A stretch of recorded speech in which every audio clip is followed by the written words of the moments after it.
तर मुंबई अहमदाबाद महामार्गावर प्रचंड वाहतूक कोंडी बघायला मिळते। गुजरातच्या दिशेने जाणाऱ्या मार्गावर वाहनांच्या लांबच लांब रांगा बघायला मिळतात। वसईजवळील मालजीपाडा ते वर्सोवा ब्रिज पर्यंत ही वाहतूक कोंडी आहे। रस्त्यावरील खड्ड्यांमुळे वाहतूक कोंडी झाली आहे, त्यामुळे वाहन चालकांचे मोठे हाल होत आहेत। वसई हद्दीतून या वाहतूक कोंडीचा आढावा घेतलाय आमच्या प्रतिनिधींनी।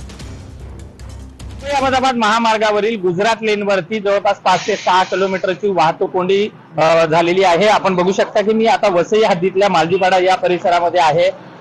मागच्या 6 महिन्यापासून सिमेंट कॉन्क्रीटचं रस्त्याचं काम सुरू आहे।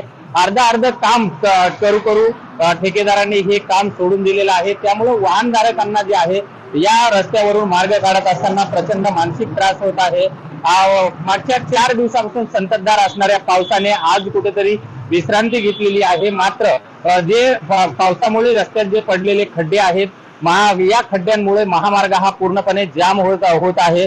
त्यामुळे हे खड्डे सुद्धा बुजवले जात नाहीये आणि त्याचा त्रास जो आहे हा वाहनधारकांना बसला जात आहे। राष्ट्रीय महामार्ग आहे हा मुंबई अहमदाबाद महामार्ग, तरीही याकडे दुर्लक्ष होत असल्यामुळे नाहक या ठिकाणच्या वाहनधारकांना मोठा त्रास सहन करावा लागत आहे। विजय गायकवाड, TV9 मराठी, वसई।